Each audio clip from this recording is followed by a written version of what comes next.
up guys, Noel here from KLM. Today we're going to take a minute to go over our new icebox setup and all the options that you have with it and the different pieces and components that come with it. Pretty much is a complete kit.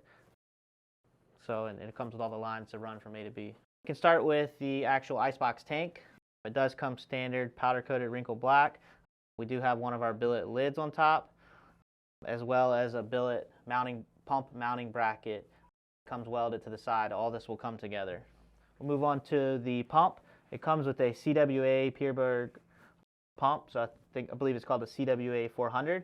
This pump works very well. It's used on a lot of the V10 setups as well. It's a very powerful pump. And then we modified it and put our own fitting in order to convert this to 16A in. So the housing is machined, and then we machine this fitting as well.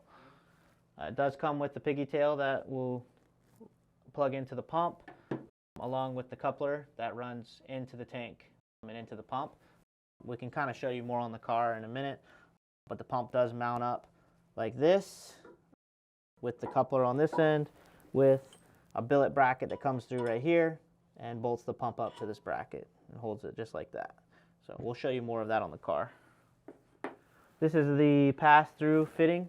It comes with 16A in, 12 and 10A in. The 10A in is used for the drain setup. So the drain setup will come out here and run into the pass-through. So you will need to drill through the floor of the car and run the pass-through, and then the lines can come out the bottom of the car and then run towards the front, and then we'll hook into the intake manifold. So we do put this fitting here in a certain spot, so that actually when you hit the valve to drain the tank tank drains to a perfect limit to add 2 bags of ice each time. So it's actually, instead of hitting the valve and having the drain set up at the very bottom, and if you're not paying attention, the drain will be left open and you'll run the whole tank out of water. What you don't want to do is put just ice in the tank and then you have no water to circulate. So it'll take a minute for the car to start cooling properly because you won't have enough water and you'll have too much ice in the tank. It does come with the necessary hardware to bolt it up to the chassis, so you run these bolts through with a lock nut on the bottom.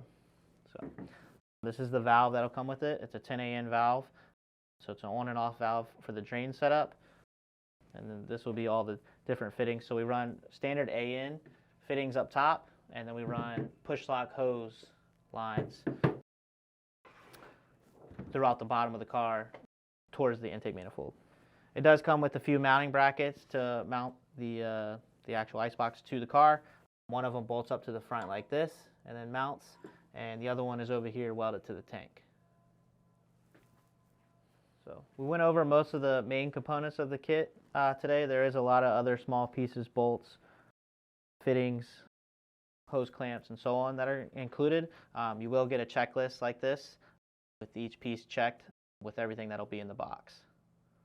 We'll go ahead and head out to the shop and show you our shop car where we have this full kit installed on our A90 Supra, as well as we'll show you the kit installed on one of our G80s as well. So that's both running similar setups. There will be a few different fittings that comes with each kit between the G80 and the A90 Supra. All right, we're back in the shop. We got both our shop A90 and G80 here with both of the setups installed. If you look here, you can see how the pump gets mounted into place with all the lines and fittings, as well as the billet pass-through fitting down here with all the fittings running to it. And then over here we got the same setup on the G80 with everything mounted into place, the pump, the fittings, the billet pass-through as well on this, with the on and off valve to drain everything. So here's the billet lid in place. I can kind of show you how this works. It does have a gasket under here, so there's no leaking or sealing, and a O-ring gasket as well on this billet lid. Kind of show you that going back in.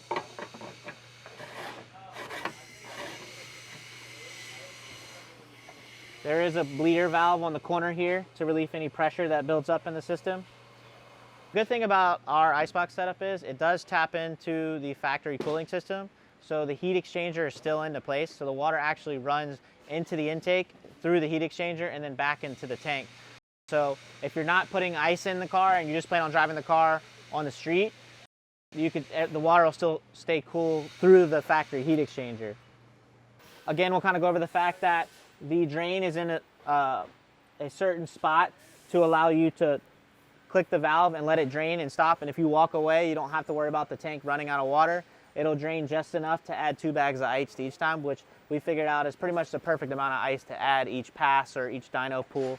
Or if you're doing pools on the street and you want the, obviously the temperature as low as possible. So it works out pretty well.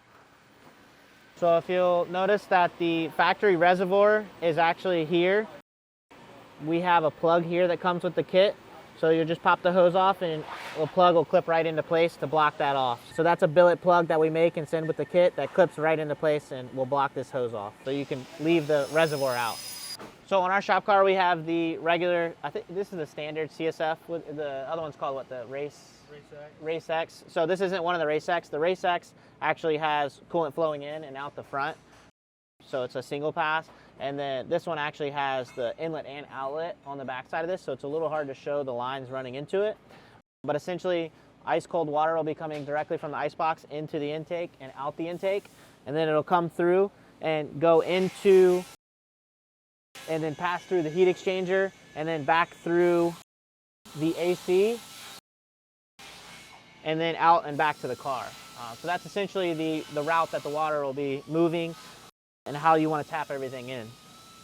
Here we got below the vehicle with the feed line going to the front of the car, and then this is actually the return line coming back. That is a 12A in.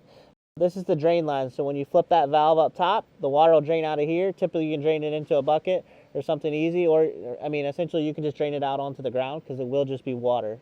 You can see here that there's lock nuts and the bolts coming through for the billet pass-through block here, and the fittings are actually coming right through the end here, so you can just thread these fittings right on.